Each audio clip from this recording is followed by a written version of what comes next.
Welcome. I'm Kevin Walsh, Knights of Columbus Professor of Law in the Catholic Tradition at the Catholic University of America, Columbus School of Law.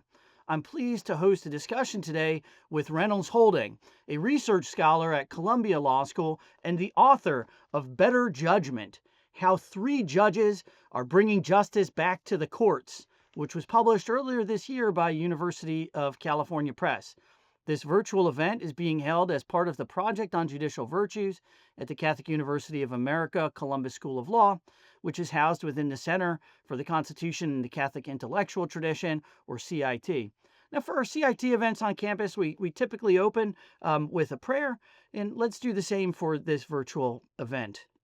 In the name of the Father, Son, Holy Spirit, lead us, Lord, in your path that we may enter into your truth, glad in our hearts that we may fear your name. Amen. Well, well, welcome and thank you for taking the time to talk about your book. I have it here and really enjoyed reading it. Before we get into the book itself, I think it would be helpful if you can kind of describe how this particular book arose out of your day job or jobs. Yeah, well, thanks, Kevin, first of all, for having me on. I really appreciate it. That's a good question because I had to kind of change my day job just to be able to get this book done. I mean, there are many people who at least I've heard of people who have a full-time job and they get up at 4 in the morning and write for 2 hours and then go to work. I was pretty clearly that was not going to be something that I was going to be able to do. So at the time the book idea came to me, I was an editor at Reuters, and the job now, as you mentioned, I'm a research scholar at Columbia Law School, which gives me a lot more time to write on my own. Um, at the time that I thought of this book, it was shortly after the financial crisis, so 2011, 2012. I was an editor at Reuters. I did a lot of the legal um, topics. And I remember being in a story meeting in the morning and hearing about this judge in New York, Jed Rakoff, who had gotten a number of the cases involving the banks. The SEC, the Securities and Exchange Commission, was suing banks, uh, Citigroup, Bank of America, others.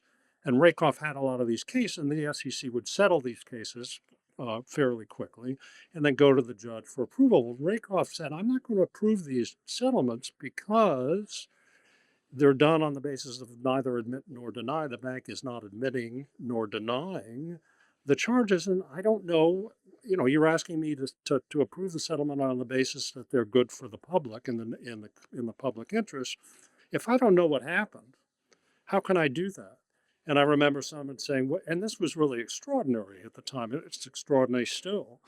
And Rakoff was considered kind of a hero at the time for this. I don't know if you remember that, but I remember somebody at the story meeting saying, somebody should write a book about this. And I said, and I'd always wanted to write a book because as a journalist, I always thought of it as sort of the most accomplished, highest form of writing that I could do. So I thought maybe this is a good topic. In any event, I found out more about Rakoff, and I found out he does this sort of thing all the time. This sort of thing being, as one clerk told me, his superpower is to ask why. Why should I approve the settlement? Why should I not strike down the death penalty when we know innocent people are being put to death, which is a totally different story. But in a number of cases, he's really known for digging deep and not taking no, yes, or a simple yes or no as an answer without finding what's behind it.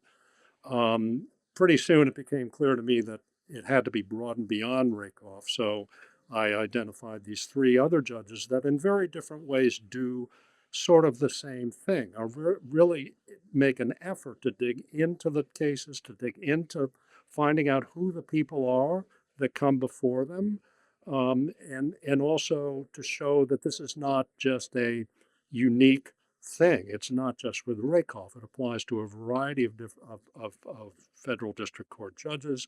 So I found one in Jackson, Mississippi, A black man, Carlton Reeves, who grew up in the 1960s and has that whole experience of the civil rights movement and growing up in Yazoo City, Mississippi. And the third judge is Martha Vasquez, who is Mexican American, has that whole immigrant experience. Her father was an undocumented immigrant. She literally worked in the orange groves of Southern California with her parents as a child. Has a very great sensitivity and capacity and an understanding for her fellow immigrants. And each of these judges does what I first identified, I think, with Rakoff is really try and find out who the people are who come before you and how to best address their issues. So that's how it all got started. Well, so that explains the three judges, right? The subtitle is how three judges are bringing justice back to the courts, and on the book cover you have a kind of series of gavels, and there's three that are different colors, and I suppose that's because these three judges stood out in some respect, and yet you're also it seems like you are also telling some broader stories. So part is to tell the stories of these judges as judges. You're also telling a story in some ways of their times, which are our times, but not all, right? Um, and then the title is Better Judgment, and with the subtitle how three judges are bringing justice back. And of course, since this is part of the project on judicial virtues, I guess I have to ask about, not have to, I've been waiting to ask about this better judgment idea, right? So, because you pick judges who are special in some respect, they stand out, and yet they're also exemplary. I guess the question is, what character traits does your book, having kind of studied these judges further, learn more about their approach to their job, what character traits does your book end up associating with why some judges exercise better judgment than others? Well, the character traits I think, as each of these judges has, include certainly compassion, and real curiosity about the people who come before them, and the patience to find out who they are and get to the truth. So certainly compassion, curiosity, patience, and persistence. Look, the backdrop of this book and really sort of the intellectual purpose behind it is beginning in just in the aftermath of the Brown v. Board of Education decision. So in 1956, a bunch of Southern senators came up with the Southern Manifesto, which was in many ways essentially a declaration of war on the courts. I mean, the perception, look, the Supreme Court is going way past its remit. It does not have the constitutional right to make law in desegregating the schools. And this started a period that really lasted up till it's still going on in a way, of trying to restrict the authority of the courts, trying to use a so-called litigation explosion or soft on crime sentencing to take power away from, not only take power away from judges, but restrict the ability of people to get into the court. So we're talking about higher pleading standards. We're talking about sending things to mandatory arbitration. We're talking about sentencing guidelines. We're talking about narrowing habeas corpus, and on and on and on. And these three judges, and I think, and I admire them for doing that. And this is really the biggest reason probably I picked them, is they pushed back against this. They pushed back against restrictions on people's ability to get into court. About they pushed back on their ability to address the issues that came before them. So I think the most admirable in my mind trait is this ability. I think of it as the desire to do the job. I mean, there's so much pressure as a result of this, this restriction of authority and restriction of access, so much pressure to move cases along, to push them into settlement, to not hold trials, to move the docket. Because I mean, let's face it, judges are overworked, and their dockets are huge, and it's easier to move along the cases. And these are three judges that don't, certainly in an extraordinary way, don't do that, are willing to take the time to do. And this is what I mean by bringing justice back to the courts, the desire to actually get into the cases, to find out who the people are that come before them. And in my mind, that's doing justice. It's not a particular result. It's not liberal. It's not conservative. It's just doing the work and getting to a result that the judge and the parties believe is is is is is fair, at least in some sense, and that they've been heard, that their case has been heard. So I think that's what I think of as the characters. Thank you. That's clarifying. It was as you were talking, I was thinking about the judicial oath, right? Because sometimes judges will say, "Well, I just apply the law." So what you're talking about is personal judgment, personal characteristics, and my job is just to apply the law. And a lot of times when I hear that, I think, well, your job is defined by your oath, and your oath says you will administer justice without respect to persons, you will do equal right to poor and rich, and you will apply the law, Constitution and laws faithfully, to the duties of your office. So kind of, I do think this self-understanding of judges matters, right? To their understanding of what the job is. Now, there is though a sense in which this is countercultural, an idea of judgment, because you can have one thing that's bad in our culture is being judgmental, right? Who are you to judge? Who am I to judge? We don't have that problem as much with judges because that's their That's their job. job. But then on the other side, it's well that job doesn't involve that job is just applying the law. Now, how how does your book kind of respond, or kind of the having articulated the judges doing their job, right, and described and say, how do I convey this in a book? What's the answer, or what are some things from your book that would say, well, it isn't just applying the law, or here's what's involved in applying the law, right? That we can fill in this job description. Yeah. Well, I mean, let's be clear. Their job is to interpret and apply the law, and none of these judges would disagree with that. I mean, these are not judges that sort of go off the rails and do what they want to do because they think it's the right thing to do. I mean, these are judges that are very smart and very committed to the law.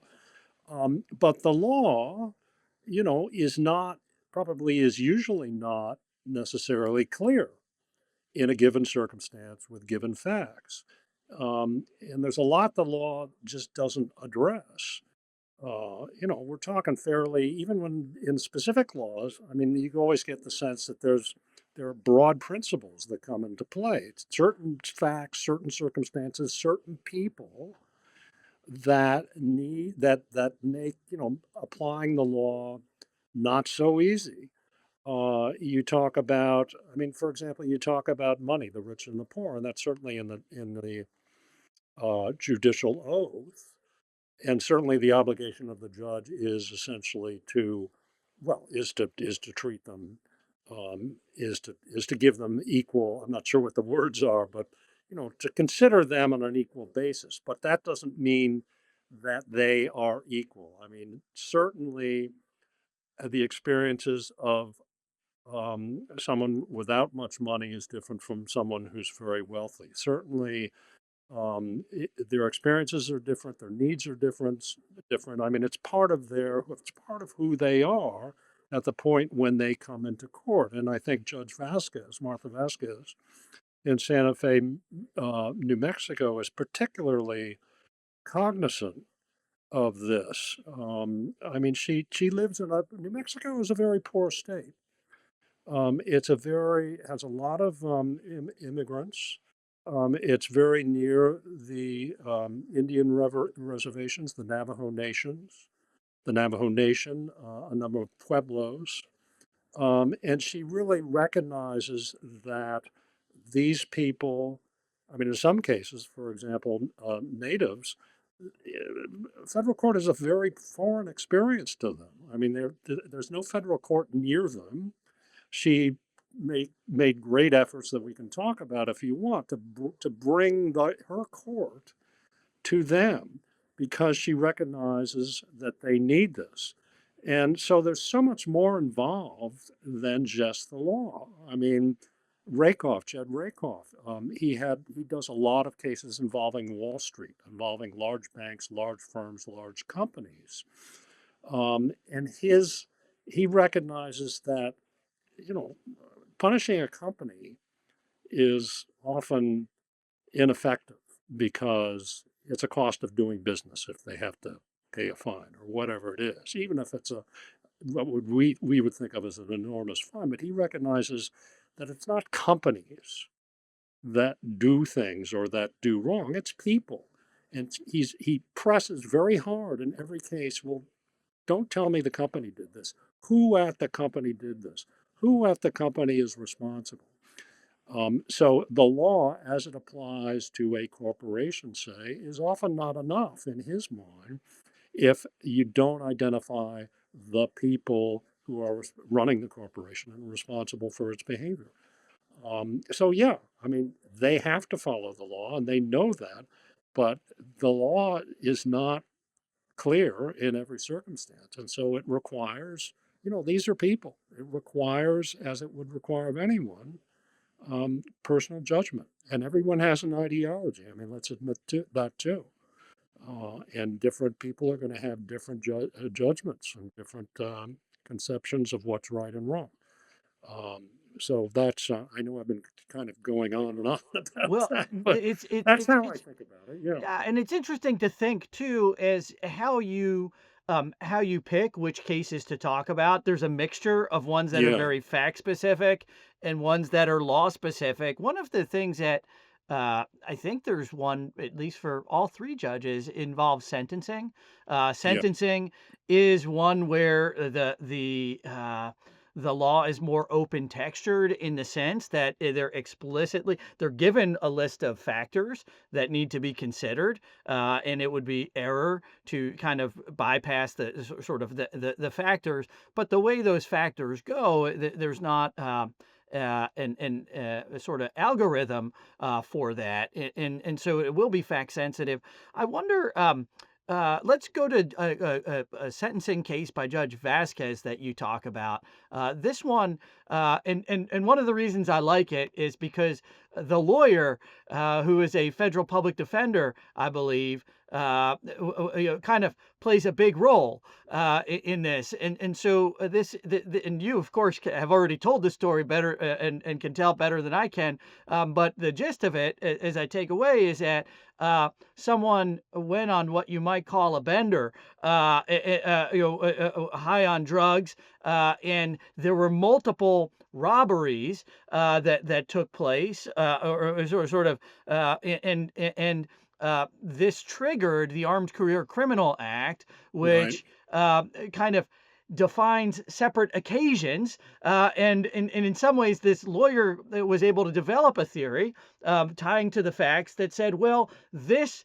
What I call a bender, and that maybe minimized a lot, but just to convey that basically that Yes, an extreme bender. that seemed like multiple different occasions, at least for purposes of the Armed Career Criminal Act, was sort of ought to be viewed as one occasion. And one of the interesting things about the way you describe the interaction between this lawyer and Judge Vasquez is that the judge, in some ways, invited this kind of argument, and was receptive to it, even while acknowledging that perhaps the 10th Circuit, which had appellate jurisdiction, might reverse it. And I believe this one was reversed at first, ultimately vindicated because there was an intervening Supreme Court decision by the time, what, of the second resentencing?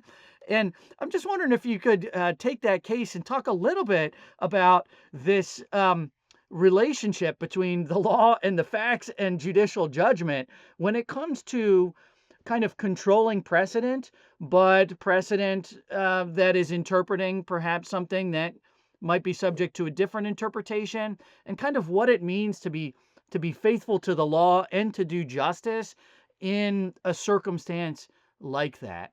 Yeah. Well, each judge I write about said to me, sentencing is the hardest thing that they do. It's the most important thing that they do because you're in a position to ruin someone's life, in effect. And so they take it very seriously. I mean, as you know, during the period of the sentencing guidelines when they were mandatory, from the from the late '80s till until what 2004, when they became advisory. Judges hated that because it was an algorithm, if not an algorithm, it was a formula. You plug in, this and that and the other thing, and the formula spits out a sentence, and you have to, you have to abide by that sentence. And for example, you mentioned the Armed Career Criminal Act, which is a mandatory sentence of 15 years. Excuse me. I think it may still be. So the case you refer to involving this guy Mark Dutch, who had a terrible, terrible childhood, terrible. His father would literally not would force him to drink beer with him, would force him to go out and buy cocaine, would force him into all this sort of horrific behavior. And of course, Mark Dutch became an addict and ran into very hard times and committed crimes. And a very hard and in some ways, I mean, some people will say, well, he's just a bad guy. But in Martha Vasquez's mind, this is a guy who had, real, not even because of his own fault, a real problems in life. But it's a tough case. I mean, it's not obvious to me that Martha Vasquez did the right thing. I mean, she wins, so to speak. But she was so struck by what a hard life that this person has, as she is by many of the people who come before her, that sure, she was predisposed to not throw this person away like garbage, which is something she often says. My job is not to throw people away like garbage. My job is to give them opportunities to heal, to become a productive member of the middle class in America, which is so important to democracy. And I believe this guy, may have potential to heal. Now, this guy had a great lawyer who was creative and found ways, as you pointed out, to try and interpret the law so that this guy didn't get a mandatory 15-year sentence. And initially, Judge Vasquez says, "Look, I may agree with you, but there's nothing I can do. This is mandatory." But he presented a way that she could interpret the law so she was able not to give him a mandatory sentence. Excuse me. That, the prosecutor's appeal went up to 10th Circuit. 10th Circuit says, no, no, no, no, the law is clear. You got to sentence him. Came back to her, as he said, again, Dutch's lawyer argued before her. And again, she said, there's nothing I can do. But again, he persuaded her. This went on, I think it went up 3 times to the Court of Appeal. And then in the meantime, by the time it gets to the end, right, the Supreme Court has essentially this issue. And I believe it was a unanimous opinion defining occasion and saying that if it's the same series, that may be, and of course it'll be fact sensitive, but then the lawyer's job is to make it seem as if this defendant's case is similar enough to that one, and Yeah, And and I should point out, I mean, um, the prosecutors, their records of what had actually happened was not good. well, it does seem as if the interplay of governing precedent and then the facts of a case and the words of a statute, it can be hard to generalize about for any given case. There is a case that you feature in talking about Judge Rakoff that I think it's worth talking a little bit about, and this involves insider trading laws. And the setup here is that the Second Circuit, which is the appellate court that reviews Judge Rakoff's decisions when he's in his New York District Court, the Second Circuit had given an interpretation to the insider trading laws that made it harder to show insider trading under certain circumstances. Involving gain to well, you'll be able to explain it, but the short version is he was sitting by designation on the Ninth Circuit, because this happens, judges can sit by designation on courts of appeals. And he ended up with the opinion for a Ninth Circuit panel that really was addressed, should we follow the Second Circuit's opinion or not? So here he had, in some ways, an option that he doesn't have as a district court judge, hierarchically inferior to the Second Circuit. Now he's on an equal level. And this he was able to write an opinion that says we're not going to follow the Second Circuit. Here's why, and then that issue went up to the Supreme Court. And I'm just wondering, and the Supreme Court followed his opinion or his interpretation of the Supreme Court's precedent. And this was a sort of big case. Even included in your book, Judge Rakoff's wife calls him and says something like, "Good job."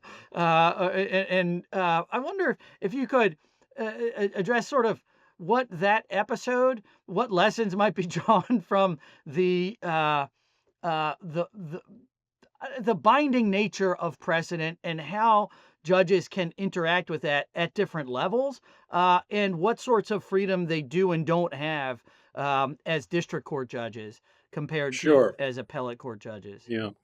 Well, Rakoff is unusual in this respect. Several times in his career, he has found a way within the law, as he saw it, to buck against precedent. Most famously, he did it in striking down the federal death penalty. He read a Supreme Court case in a way that he thought he could find a majority for the proposition that it would be unconstitutional to put an innocent person to death. And he said, look, we know from DNA testing and the Innocence Project that it's happening, that there are innocent, if not innocent, but not guilty people on death row. And that was, shall we say, audacious. In this particular case, in his defense, the law was pretty clear that the Second Circuit just got it wrong. I mean, without going too much into the details, insider trading, when the insider gives a tip to an outsider, there has to be some evidence of a benefit to the insider. The Second Circuit said, yeah, it's not only a benefit, there has to be actually a payment, something of value, a payment essentially, which was far too narrow than any other court had interpreted. And in any case, so Breakoff gets to the Ninth Circuit, and of course the defendant says, "Hey, you know, under the Second Circuit's definition, I'm not guilty because it was my brother, but he didn't. There was no money that changed hand, or the tip went to my brother, so I can't be guilty." Now the full, in fairness as well, the full three-judge panel believed that Rakoff's view was correct, and it was a unanimous decision. Now here's where I think it was at best impolitic. Rakoff wrote the opinion, He didn't have to write that opinion.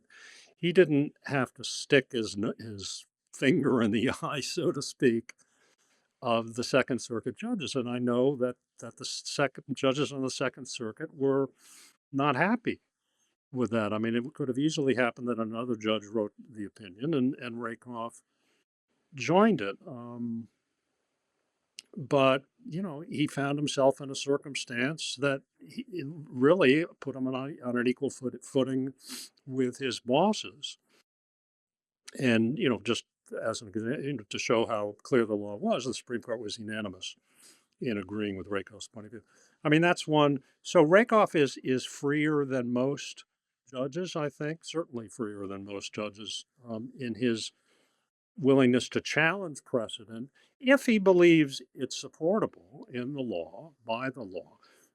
Carlton Reeves is another, he deals with precedent in a different way. I mean, his opinions are just incredibly elegant and persuasive and draw deeply on history. And his approach is to say, look, here's what the law is. Law is qualified immunity. A police officer has qualified immunity. You can't sue that officer in almost any circumstance for violating the law or the Constitution. And Reeves will go through in his written opinion to explain how that law came to be and why it's wrong. And in one particular opinion, the Jameson opinion, he said he addressed the Supreme Court directly and said, "Look, I can't change this, but you really should change this." And he's not just writing for lawyers. He's writing. I mean, this was picked up by journalists. It was a fairly big story in the legal journalism world. And actually, in a later case, he did find for the plaintiff a liability of the police officer and did override qualified immunity. Martha Vasquez approaches it in a different way. I mean, she again is extraordinary, particularly on sentencing. I mean, that's where she sort of is becomes really intent on doing what she believes is the right thing given the people that come before her. But she's also, as the record show, well, she appreciates. I mean, you talk about the relationship with the district court judge between the district court judge and the Court of Appeals. She has great respect for the Court of Appeals. In her case, the Tenth Circuit. She tells a story of becoming a judge she's a new judge. She gets a case. Her background was as a public defender. She gets a criminal case. the um, the defendant's lawyers essentially move to dismiss the case after a certain period of the trial. And she declines, even though she knows the evidence. She really thinks the evidence is not. The prosecutors have not really proven the guilt of the defendant, but she's worried that her background as a public defender is making her biased, and maybe she should just let the case play out, which it does. The defendant is convicted, appealed to the Tenth Circuit, and said this case should have been dismissed. In other words, she was so afraid, and she said, I'm so glad to have that check on me above because I know sometimes I just get it wrong, and that's the example she likes to talk about. So there's tension, but there's also appreciation that there's another level that will fix a mistake. Well, and one of the tensions that I'm hearing is the particular case, right? So you talk about bringing justice back to the courts, the particular case, and then the state of the law, right? So you Right, mentioned the qualified immunity case, Jameson versus McClendon, and that's the facts of that case really are what you use to open up the book, right, and it involved the stop of a black motorist, and his car was searched in violation of the Fourth Amendment. And as qualified immunity works, as you explain in the book, and is that the court has the option to decide what exactly they're going to decide. Right? They used to. it used to be that they first had to decide, was there a constitutional violation? And then the second step was the law showing this was a constitutional violation, was it clearly established so that a Right. police officer kind of Would a reasonably reasonable should have police known? officer have known that what he did was wrong, I think is essentially the standard. Right. So you had those two things. Was it a violation, and was the law clearly established? And then the Supreme Court said, well, you don't have to follow a sequence. You can just if even you can assume there was a violation if the law wasn't clearly established. Then there can be summary judgment or dismissal against the plaintiff, depending, or it's a question of law. Was it clearly established? So in this case, Judge Reeves, though, first kind of went in and said there was a Fourth Amendment violation, and then concluded, but the law wasn't clearly established. And as you say, he kind of did a lot more than a judge often does, a district court judge often does in terms of explaining and criticizing qualified immunity. And I suppose, though, how is that how is that bringing justice back to the courts? I can see that that is, if we think about doing case specific justice and helping the law develop in a different way, and thinking of those in some ways as intention sometimes, and because from the point of view of the plaintiff whose case is dismissed, if they if they had a legitimate violation and they should have received a remedy. Well, what do they care about the development of the law overall? Sure. Well, what I think they do care about, and again, this is my conception, this is what I mean by doing justice. I mean, I never, unfortunately, was able to speak with the plaintiff, although I tried very hard. I did speak with his lawyer. And he came away feeling he had been heard. His case had been not just considered, but deeply considered. And that the person hearing it said, in effect, I understand what happened. I understand what you're saying. I actually agree with you. My hands are tied. And look, here's what I'm going to do. I'm going to explain that in a very, not just accessible, but compelling way in my opinion. And I'm not just speaking to lawyers, I'm speaking to the public. I mean, that decision, as I mentioned, was written about quite widely in the press. It really galvanized a an effort which is still going on to try and change the rules to try and get rid of qualified immunity. I mean, it's become a big issue. I think this opinion had at least something to do with that, and the attention that it got. Um, so yeah, I think the plaintiff. I mean, again, my definition of doing justice. I think the plaintiff felt that he got justice. He was heard, and he was heard deeply and persuasively, and I'm sure that meant something to him. Well, there can be a tension, not just between the litigants and the court in terms of their particular case and the development of the law. This also can occur in movement lawyering, for example, where the lawyers might have some state of the law that they're trying to reach, Right, and the plaintiff's claim in some ways is a vehicle for that. So this is right. certainly this is a complicated aspect of the relationship between law and justice. I wonder if we might look at it from the point of view then of the appellate courts. This the sort of there's always going to be some tension between the people who are kind of uh, on the front lines, and then people sometimes, that are kind of serving as a backstop or a check, or right, the kinds of cases that get appealed are only the ones typically where the lawyers think it's worth having another look, and that's even more so when it comes to the Supreme Court of the United States. Generally, it's true that they don't engage in fact-bound error correction. Right. However, the numbers show that of the small set of cases that they grant, it's a very high proportion of those.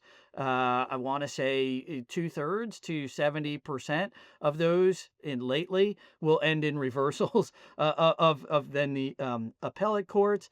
And um, what do appellate courts owe the district court judges?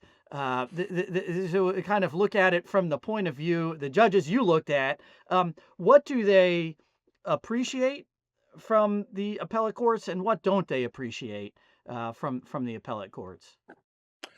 Well, believe it or not, I've spoken to some Court of Appeals judges, and I spoke to quite a number of them, and a significant number appreciate being pushed from below, from below. There are certain circumstances where reality has sort of moved beyond the law. I think qualified immunity is one example. I think perhaps the death penalty is another um, example. Um, those are big examples. I mean, there are much smaller examples. I mean, everyday examples where it just doesn't. And this is, and I'm really sort of channeling Rakoff here because I know he believes this. And he believes in, he says, look, this used to be the way the law was in the common law. You developed it below and pushed from below. And some appellate court judges appreciate that and recognize that this is the way the law changes. I think others get annoyed. I mean, the case of that we talked about with Judge Vasquez, the Tenth Circuit. I think it's fair to say the Tenth Circuit judges were annoyed that this case kept coming back to it when it was so clearly in their mind a loser from the point of view of the defendant. Um, and I think,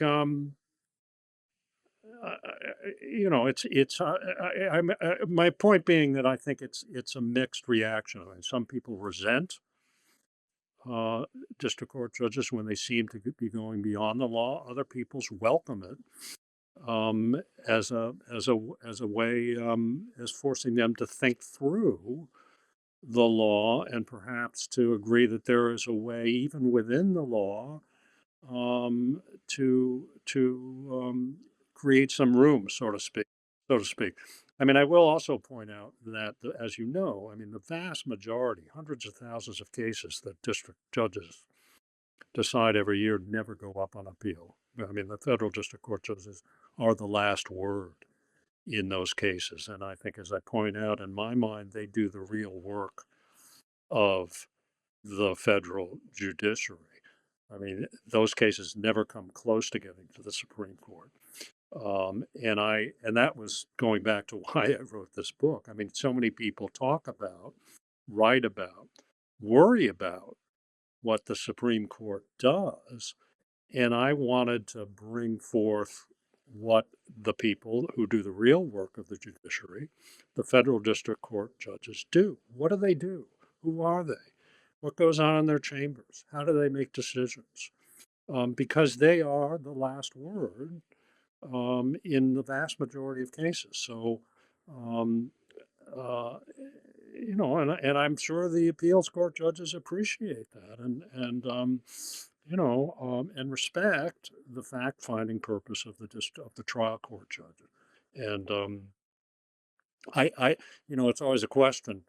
Uh, do they adhere to the rule that they're not fact finders, the appellate court judges? I mean, how much do they find excuses to sort of get into the facts and change the decision on the basis of different facts? But that's another topic. Well, You know, there's a we have just a little bit more time. I had one question that sort of prompted by that is you do have it's about the audience for the book. So I've been asking questions that are kind of like typical law professor kind of things, and but it does seem that one audience for the book is an audience that is impatient with the judiciary, particular in relation to democracy. So you talk about the relationship between justice and democracy, and right, one of the claims, and this is early in the book, is sort of a theme in some ways of the book is how judges can advance democracy, and you talk about particular things that you mean by democracy, and um, I guess how does that theme fit into the work of judges, right? I take it the judges shouldn't self-consciously be thinking, my goal is to advance right. democracy, right? But rather, your claim is somehow that by administering justice faithfully in their cases, they are also advancing democracy in a way that answers or speaks to the concerns of some audience that you have in mind for this book. And I'm wondering kind of who that audience is and Yeah, how that how to connect or how to describe that connection between justice and democracy yeah, that you talk about. yeah. Well, I like to retreat into the fiction. Hey, I'm just trying to tell a good story here. It's like, these big concepts are not really what I'm illuminating, but I think I like to think actually that I am illuminating it to some extent. But, the audience, I mean, I think to look at it, I mean, since we're talking about democracy, let's talk a little bit about politics and politician. I mean, and I hate using these terms, but on the right, among conservatives, there's a tradition and still a strong feeling backing judicial restraint. Judges are not democratic. They are too often activists. We can't have an individual who is blocking economic development by corporations that's penalized. The essential argument for judicial restraint on the right. But even on the left now, among Democrats, among the people that uh, uh, the book that I cite for their conception of democracy, there's a feeling that, look, judges are undemocratic. We should be relying, we on the left got used to relying on uh, the Warren Court, the Supreme Court under Earl Warren, to get to the policy results that we wanted. Well, we can't do that anymore. And furthermore, we shouldn't have ever done that because the real democratic branch of government is Congress and to some extent the president, the executive. So we really ought to do things like impose term limits on judges. We ought to do things like take away some of their jurisdiction to decide certain cases. Um, and so I think it's important to point out, look, I mean, to state, I think what is obvious. I mean, is Congress really doing its job now? Is the president really doing his job?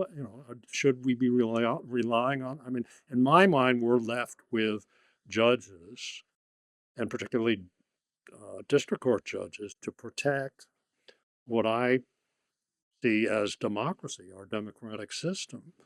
I want to make that point that judges can be good for democracy. I mean, you have Jed Rakoff in New York who deals with a lot of Wall Street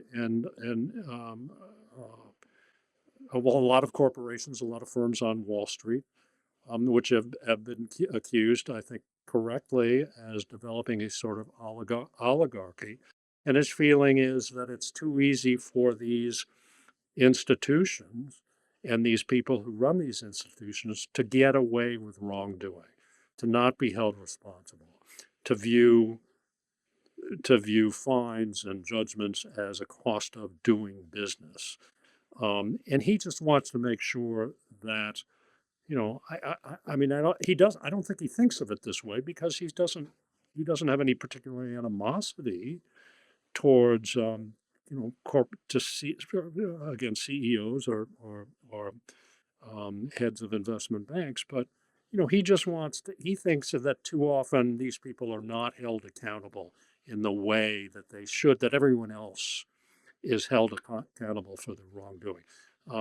Judge Reeves, he's very cognizant, and he does do this intentionally, that he wants people of all ethnicities, races, genders to be able to get what he believes is justice, to be able to come into his court and be heard. He loves to say, "You will be heard." And that helps build inclusiveness, brings people into what he sees as a democratic system. And then Martha Vasquez in Santa Fe, she deals with a lot of very poor people, troubled people who have potential to be productive economically, as well as in other ways. And she very much concentrates on making sure these people are not thrown away, that they're not treated like garbage. Their lives are not just thrown away when there's real potential that they can become, with her help and with the help of people of organizations she often sentence them to treatment in, can become productive members of, as I think of it, the middle class to live lives of value. So I guess in answer to your question, my audience in that for that argument is, um, you know, people on both the right and the left who believe judges should have less power because they're undemocratic. And my argument is no, they can be very democratic. I mean, the court is the one place people can go to have the facts come out, proven facts, to find out what really happened and what the problems in society really are. Um, and in that sense, also, it's a democratic forum. So that's what I would say. In listening to those reflections, there is a quasi Brandeisian feel, right? Oh yeah, yeah, To some of it, and yet, in his time, that a lot of what he was doing was. Um, Limiting the role of federal courts in particular to yeah, interfere, as he viewed it, and Frankfurter with so-called progressive legislation. So it is interesting to think how, and yet at the same time, he was a Brandeis brief, and the facts, matter, and yeah, in some ways they speak for themselves. And it is interesting to reflect how kind of judicial ideals are refracted in different circumstances.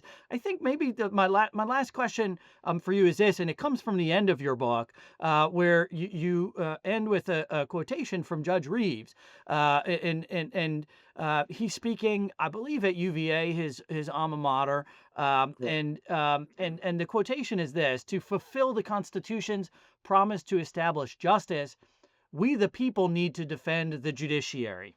That's the quote. And uh, of course, as your book, it also demonstrates, we need to criticize the judiciary. And in some ways, your discussion of your audience is kind of keeps in mind that the judiciary needs defending in different ways. Do you come away from this believing that there are criteria that in some ways can transcend politics, can transcend a left-right divide, by which we can criticize or defend the judiciary? In particular, I'd say what would be a criterion for defending the judiciary, right? Because so often, and as you know, particularly from a journalistic side of criticizing and reporting, rather than writing a book about it, doing all the work and writing the book, um, it it's easy to despair of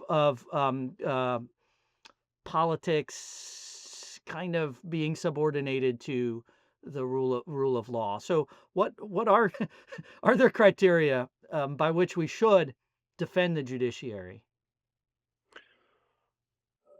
Well, I mean, there are sort of the obvious things. I mean, we should not threaten judges and commit personal violence against judges and go to their houses and or send pizza to their houses saying essentially, "I know where you live." Um, I mean, that's a terrible problem. Has always existed, but I don't know that it's ever existed to this degree. And I think another obvious problem is the way that so many people in Congress, in the White House, attack judges. I mean, not on the basis of really anything. I mean, there was our Deputy Attorney General, Todd Blanche, not long ago, got up in front of the Federalist Society and said, "We're at war. We're at war with federal judges," which was a terrible thing to say. But in their mind, he's not wrong. And I just don't think that has any place in our country, in the public discussion. Um, and as I say, it goes on in Congress, it goes on from the White House, and it people are persuaded that I think a lot of people are persuaded that they should not trust judges. They should not believe, they lose faith in the ability of our judicial system to to do justice, to address their problems in a fair way. I mean, what are the criteria for criticizing judges? I mean, obviously, you can criticize. I think you need, if you're going to criticize a judge, criticize the judge's decision on the law. I mean, they're trying to apply the law uh, for the most part. I mean, I can think of at least a couple of judges that seem to be playing politics more than applying the law. And that's always the answer, right? I mean, that's always the valid criticism. But this idea that we're at war with judges because they have done wrong without saying, well, what have they done wrong? I mean, listen, the criticism is largely, as you know, federal district court judges are striking down, in some sense, these executive orders from the president, and they're not going off the reservation. They're not being creative. They're applying the law, and they make that clear because they're coming out with 60, 70, 80, 100-page opinions that say, look, here's what the law says, and under the law, this executive order is illegal or is unconstitutional or whatever the basis for it is. And if they're wrong, then sure, criticize how they're wrong under the law, but don't just say they're a big problem and not say anything. And I haven't heard anything from many of these people about what these judges are doing wrong. I think, anything more than that, I think it's fairly clear how you should criticize a judge, not with violence, not in a public forum, threatening them, but saying that these judges are wrong. Here's why. Here's specifically why. Well, one of the virtues of this book is to bring out the humanity of the process and all involved, right? That is what happens and part of our nature is well, we don't just follow the law, but this is what Yeah, we need to do. Is to this is absolutely this is absolutely essential, right? That the judiciary be there to establish justice. That whole that verb establish, I always think is interesting in the Constitution, right? It should be something that you can count on, and that there is a place. So thank you. yeah, consistency. I mean, we have to know what's right and wrong. We have to know what's legal and illegal. We have to know, what to do and what not to do. Um, Yeah, I mean that's and the three, including the three judges. I mean, judges do get it wrong. I mean, Rakoff has gotten it wrong, Reeves has gotten it wrong, Vasquez has gotten it wrong, and appellate courts have told them so. Um, but I think what they're trying to do is which is to do the job, as I put it, is quite admirable. Well, the book again is Better Judgment: How Three Judges Are Bringing Justice Back to the Courts. And thank you for your time and your insight into the judicial virtues. Well, thanks so much for having me, Kevin. Thank you again. It was fun. I'm glad to do it. Thank you.